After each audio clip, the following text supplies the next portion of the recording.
Hello everyone, खमा गनीसा, welcome back to my new vlog. तो फ्रेंड्स, अभी बज चुके हैं सुबह के 3 और आज मैंने रात को मन बना के सोई थी कि हाँ मुझे 3 बजे उठना है। बाहर आप देख सकते हैं कितना ज़्यादा अंधेरा हो रहा है और आज बस मैं उठ गई तो बहुत ज़्यादा खुश हूँ। यहाँ पर मैंने अपना टाइमर शुरू कर दिया है, वो भी इसलिए ताकि हमारी जो कंसिस्टेंसी है वो बन सके। सीधा इस रूम में आकर मैं पढ़ने बैठ गई हूँ। तो मैंने रात को सोचा था कि मुझे सुबह क्या पढ़ना है। तो फ्रेंड्स, अभी यहाँ पर मैं लेके आई हूँ, बैठ गई हूँ पढ़ने के लिए साइकोलॉजी की बुक। और बस यही कहना चाहूँगी कि साइकोलॉजी की ऑब्जेक्टिव बुक लेके बैठी हूँ मैं अभी। अब आप लोग सोच रहे होंगे मैंने थ्योरी नहीं पढ़ी अभी तक, ऑब्जेक्टिव कैसे पढ़ रही हूँ। तो मैंने आपको बताया था साइकोलॉजी के कुछ ऐसे टॉपिक्स हैं जो मेरे अच्छे से क्लियर हैं और मैंने उनकी थ्योरी नहीं पढ़ी है अभी तक वैसे, लेकिन एक बार जब मैंने रिवीजन किया था उस टाइम मोटे मोटे तौर पर देख ली थी थ्योरी। अब मेरा उनका ऑब्जेक्टिव क्वेश्चंस का ही मन है देखने का। एक बार सारे प्रीवियस ईयर के क्वेश्चंस मैं देखूंगी और जो ऑब्जेक्टिव क्वेश्चंस हैं ना इनके रेगुलर मैं पढ़ूंगी साइकोलॉजी अब से, क्योंकि मैंने साइकोलॉजी को बहुत ज़्यादा अवॉइड कर दिया था। इतना अवॉइड करना भी ठीक नहीं है। साइकोलॉजी भी हमारे 40 नंबर की आती है, इसमें से 20 क्वेश्चंस आते हैं जो हमारे लिए बहुत ज़्यादा बेस्ट है और कहीं ना कहीं हमारे लिए प्लस पॉइंट है कि हाँ साइकोलॉजी में हम अपना स्कोर बढ़ा सकते हैं, लेकिन थोड़ी सी समझ बनाने की ज़रूरत है। साइकोलॉजी को कहते हैं ना, पढ़ने से ज़्यादा हमें समझने से आती है, उसके बारे में सोचेंगे, चिंतन मनन करेंगे तब साइकोलॉजी हमें ज़्यादा अच्छे से समझ में आती है। तो बस यहाँ पर सुबह सुबह मतलब हमारा माइंड इतना अच्छा होता है ना, और मुझे लगता है कि हमारा माइंड 90% काम करता है। इसीलिए मैंने रात को मन बनाया था कि मुझे जल्दी उठना है और मैं 1-1.5 घंटे जितना भी टाइम निकाल पाऊँ पढ़ने के लिए मैं साइकोलॉजी को पढ़ूंगी और आराम से मौन वाचन से पढ़ूंगी ताकि मुझे अच्छे से सब समझ में आए। क्योंकि उस वक्त क्या होता है, हमें डिस्टर्बेंस भी नहीं होता है और आराम से शांति से पढ़ सकते हैं। सबसे पहले तो फ्रेंड्स आपको मैं यही कहना चाहूँगी कि जैसे जैसे एग्ज़ाम पास में आ रहा है ना, तो आप बिल्कुल भी टेंशन मत करना और किसी भी तरह का स्ट्रेस अपने माइंड में मत रखना। ये मैं आपको हमेशा कहती हूँ और हमेशा कहती रहूँगी जब तक हमारा एग्ज़ाम ना हो जाए।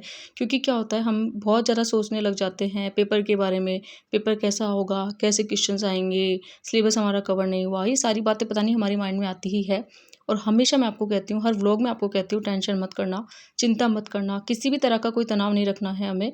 क्योंकि ये सब बातें जो होती है ना वो हमें डाइवर्ट कर देती है, हमारा ध्यान इधर उधर डाइवर्ट हो जाता है इन सब से और साथ ही में पढ़ने में मन भी नहीं लगता है। और अगर हमें 2 महीने पूरा मन लगाकर पढ़ना है तो हमें बहुत ज़्यादा संभल कर चलना है और इन सभी बातों का हमें ध्यान रखना ही पड़ेगा।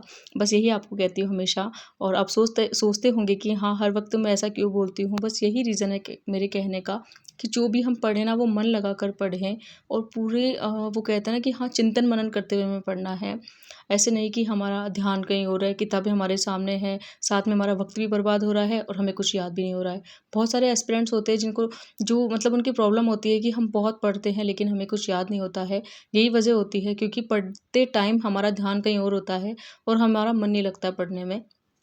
मन लगाने के लिए ही हमें पढ़ना है और कहीं भी ध्यान डाइवर्ट नहीं करना है। जितना हो सके ना उतना हमें पढ़ते जाना है। और मैं बस हमेशा ये कहती हूँ कि पढ़ाई को हमें घंटों में काउंट नहीं करना है। और मैं टाइमर इसलिए लगाती हूँ ताकि मेरा मेरा जो टाइम है ना, मुझे ओवर कॉन्फिडेंस ना रहे और मैं खुद से देख पाऊँ कि हाँ क्या मैं अच्छे से पढ़ाई कर पा रही हूँ। तो बस एक मेरी पढ़ाई का फ्लो बन जाए इसलिए मैं टाइमर वगैरह लगाती हूँ और इससे मुझे बहुत ज़्यादा फ़ायदा मिलता है।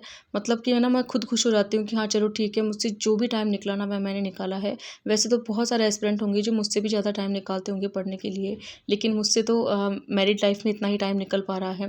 बस यही कहना चाहती हूँ। तो हमारी पढ़ाई आज से घंटों में तो नहीं काउंट करनी है आपको कभी भी। मैं जो जितनी भी देर पढ़ूंगी वो आपके साथ में सिर्फ शेयर करती हूँ। इसका मतलब ये नहीं है कि हमें घंटों में पढ़ाई करनी है। बस इतना कहना चाहती हूँ, जितने दिन आप पढ़ते थे ना इतने दिन आपको उनमें थोड़ा टाइमिंग और बढ़ा देना है। बस यही कहना चाहती हूँ। क्योंकि थोड़ा टाइम बढ़ाएंगे ना तो हमें अच्छे से हमें रिवीजन का टाइम भी मिलेगा, साथ में हम टेस्ट वगैरह भी दे सकते हैं, एमसीक्यू वगैरह भी देख सकते हैं। तो इन सब के लिए हमें थोड़ा टाइमिंग बढ़ाना पड़ेगा। इतने दिन तो हमारा ध्यान फिर भी थोड़ा थ्योरी पर था, थोड़ा एमसीक्यू पर था, लेकिन अब तो इस मंथ से हमें टेस्ट वगैरह भी देने हैं और साथ ही में हमें हमारा रिवीजन भी करना है और उसी के साथ हमें हमारे एमसीक्यू भी करने हैं। मैं फ्रेंड्स आपको नहीं कहती कि आप पूरा जो सिलेबस है उसे ही हमें कवर करना है। बस आपको कहती हूँ कि हम इतने टॉपिक क्लियर कर लें कि हमारे जो 40% वाला आंकड़ा है वो भी पास हो सके, साथ ही में इतने नंबर हमें सिलेक्शन के लिए चाहिए वो नंबर हम ला सके। बस इतनी ही मेहनत करनी है। तो कभी मेहनत करने से आप घबराना मत कि हाँ बहुत ज़्यादा मेहनत हो गई, बहुत ज़्यादा स्ट्रगल हो गया। 2 महीने का टाइम है, तो हमें मेहनत तो थोड़ी-सी करनी ही पड़ेगी और थोड़ा-सा हमें हर चीज़ को मैनेज करके चलना पड़ेगा, इतना आप भी समझ सकते हैं। तो कुछ भी नहीं सोचना है, सिर्फ़ 2 महीने हमको जम के पढ़ाई करनी है, जितना हमसे हो सके और क्यों परवाह करनी है हमें रिज़ल्ट की कि हाँ, रिज़ल्ट आएगा, हमारे पक्ष में होगा, विपक्ष में होगा, हमें किसी चीज़ की चिंता नहीं करनी है, सिर्फ़ पढ़ते जाना है। तो फ्रेंड्स फाइनली यहाँ पर ले रही हूँ मैं दवाई, यहाँ पर सुबह भूखे पेट की मुझे दवाई लेने के लिए कहा था डॉक्टर ने। 5 दिन की दवाई है ये भूखे पेट जो मुझे लेनी है सुबह-सुबह। तो ये वाली मैं दवाई लूँगी, उसके बाद में ही चाय वगैरह पीऊँगी, इसीलिए ना मैंने अभी तक पानी पिया था इससे पहले और ना ही मैंने चाय पी थी और ना मैं किचन में गई थी। सीधा आकर यहाँ पर बैठ चुकी हूँ अपने स्टडी टेबल पे और बस पढ़ने लग गई हूँ मैं, क्योंकि दवाई लेना भी ज़रूरी था। और उसके बाद में मैंने अपने लिए चाय चढ़ाई है क्योंकि दवाई लिए काफ़ी टाइम हो गया था, यहाँ पर चाय वगैरह छान रही हूँ मैं। और आपको बता दूँ चाय से पहले मैं मॉर्निंग वॉक भी करके आ गई थी क्योंकि मैंने फ़ोन नहीं लेके गई थी तो वहाँ पे कुछ शूट नहीं किया।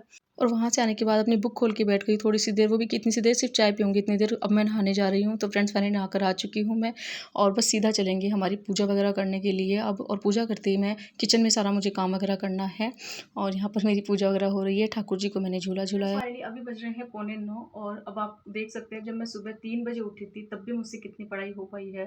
तो इसी तरह से हमारा टाइम होता है वेस्ट। देखो आपको मैं दिखाती भी क्या मेरा कितना टाइमर हो गया घंटे हैं और अभी बजने वाले हैं सुबह के 9। अब बस मुझे क्या काम है, सिर्फ़ थोड़ी-सी एडिटिंग वगैरह करनी है और फिर साढ़े 9 बजे से पढ़ने बैठ जाऊँगी मैं। लेकिन आप देख सकते हैं सिर्फ़ 1.5 घंटे पढ़ाई हुई है सुबह 3 बजे उठने के बाद में भी। फ्रेंड्स 3 बजे उठने के बाद में भी मुझसे सिर्फ़ 1.5 घंटे पढ़ाई हुई है। मैंने सोचा था सुबह 2-3 घंटे निकालूँगी पढ़ने के या फिर जल्दी बैठ जाऊँगी।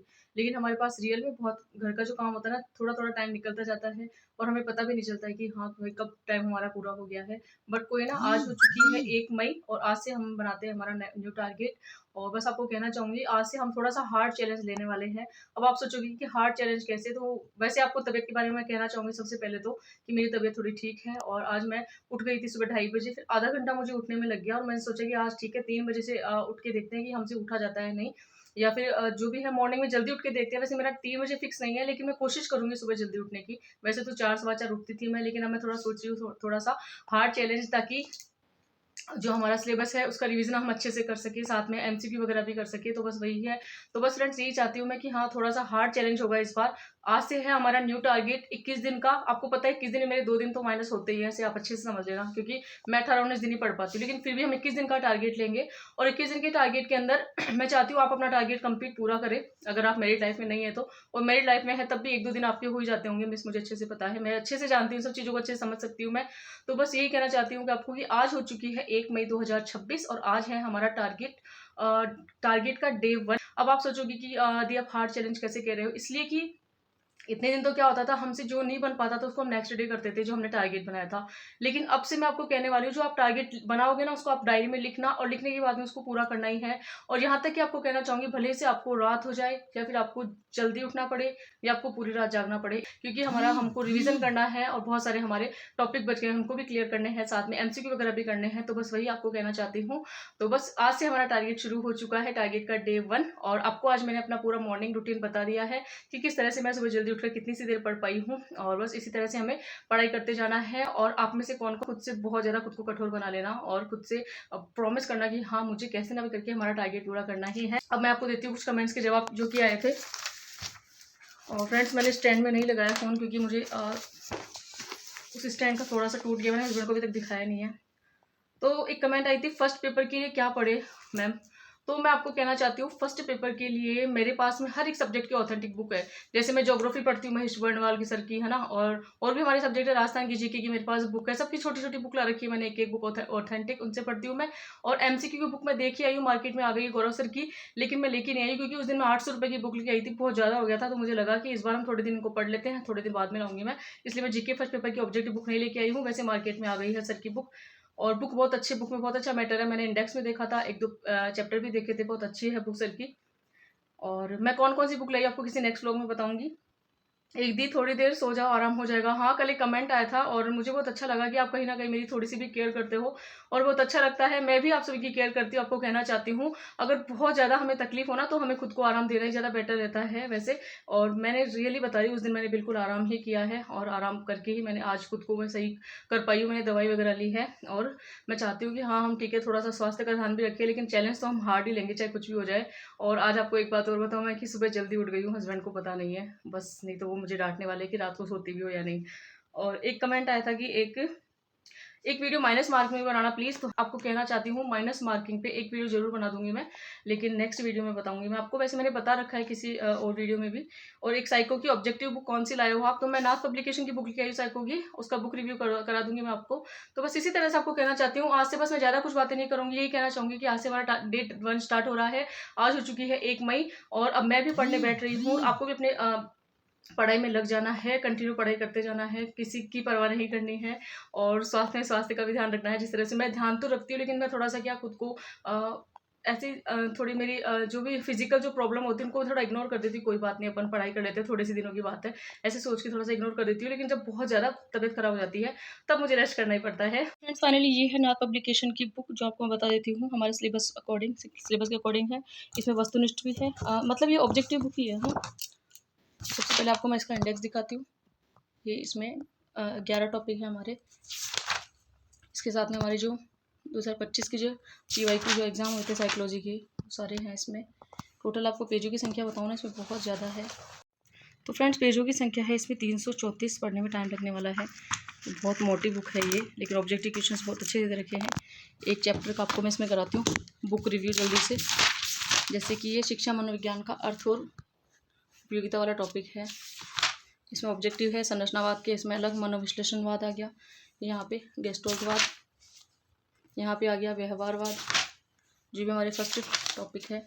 ये है संज्ञानवाद, फिर है रचनावाद। ऑब्जेक्टिव भी साथ में दे रखे हैं सबके। अब तक के जितने भी क्वेश्चन आ रखे हैं एग्जाम में, कि फर्स्ट ग्रेड में कौन सा आया था, RPSC ने कौन कौन से जितने सारे क्वेश्चन आए थे ना अब तक, वो सारे इसमें हैं। फिर आगे मनोविज्ञान की प्रकृति, शिक्षा मनोविज्ञान की परिभाषा और प्रकृति। ये आ गया शिक्षा मनोविज्ञान का अध्ययन क्षेत्र, शिक्षा मनोविज्ञान की उपयोगिता और अध्ययन की विधियाँ। इस तरह से टॉपिक है। तो आप देख सकते हैं कितना अच्छे तरीके से इसमें बता रखा है। बहुत अच्छी बुक लगी है मुझे, तो आप भी इसके साथ जा सकते हैं। आपको बताती हूँ, ये है साइकोलॉजी की बुक, नाथ पब्लिकेशन। ये साइकोलॉजी की बुक है और इसकी प्राइस बहुत ज़्यादा है, 250 रुपये की लेके आई हूँ मैं। बहुत मोटी बुक है ये, तो आप ला सकते हैं, इसके साथ जा सकते हैं। ऑब्जेक्टिव बुक है ये और बहुत अच्छे क्वेश्चन अब तक के जितने प्रीवियस ईयर में क्वेश्चन आ रखे हैं वो भी है एग्जाम में। और इसके अलावा बहुत सारे क्वेश्चन दे रखे हैं टॉपिक के हिसाब से, तो मुझे अच्छी लगी ये बुक, मैं लेके आ गई हूँ। अवनी की मैंने पूछी थी तो मार्केट में आई नहीं थी, तो फिर मैं लेके भी नहीं आई थी। मुझे अवनी सर धीर सर की बुक भी बहुत अच्छी लगती है। तो आई होप फ्रेंड्स आपको अपने सभी कमेंट के रिप्लाई मिल गए होंगे और एक नई शुरुआत करते हैं। आज से 1 मई हो चुका है और हम कोशिश करेंगे हमारे सिलेबस का जल्दी से जल्दी रिवीजन करने की दोबारा से। तो एक बार हमने मोटे मोटे तौर पर पढ़ लिया था अब तक जितना हमने पढ़ा, लेकिन अब थोड़ी सी तैयारी हमें संभल कर करनी है और साथ में हमें थोड़ा रिवीजन की हमारी जो पढ़ने की स्पीड है उसको भी थोड़ा सा बढ़ा देना है। यूँ नहीं हम एक चैप्टर को लेके बैठे हैं सुबह से शाम कर दिया, इस तरह से हमें बिल्कुल भी नहीं करना है। थोड़ी सी सावधानी बरतनी है, कुछ बातों का हमें ध्यान रखना है और सिलेबस को थोड़ा सा हमें स्पीडली पढ़ना है। और बस यही कहना चाहती हूँ कि 1 तारीख से लेकर 21 मई तक हमारा ये चैलेंज रहने वाला है, हार्ड चैलेंज, जिसमें हमें हमारा दूसरी बार का रिवीजन कंप्लीट करना है, चाहे कुछ भी हो जाए। इस बार मैं किसी की भी मुझसे ये नहीं सुनूंगी कि हमारा सिलेबस कंप्लीट नहीं हुआ या हमारा सिलेबस नहीं हुआ है, क्योंकि मैं खुद भी चाहती हूँ कि हाँ मैं इस बार अपने सिलेबस को कवर करूँ। आप भी सिलेबस को कवर कीजिए और आपको जिस तरह से स्ट्रेटेजी से पढ़ना है ना पढ़िए। सिलेबस की बात भी नहीं है, हम अलग से रणनीति अपना सकते हैं। कुछ ऐसे टॉपिक्स भी होते हैं जिनसे हम अच्छे नंबर ला सकते हैं। जरूरी नहीं हम सभी पूरे टॉपिक को पढ़कर ही अच्छे नंबर लाएंगे, ये बात तो आप अच्छे से जानते ही हैं। आई होप फ्रेंड्स आपको आज का लोग पसंद आया होगा। पसंद आया हो, चैनल पर नए हो तो चैनल को लाइक शेयर एंड सब्सक्राइब कीजिए। Thanks for watching.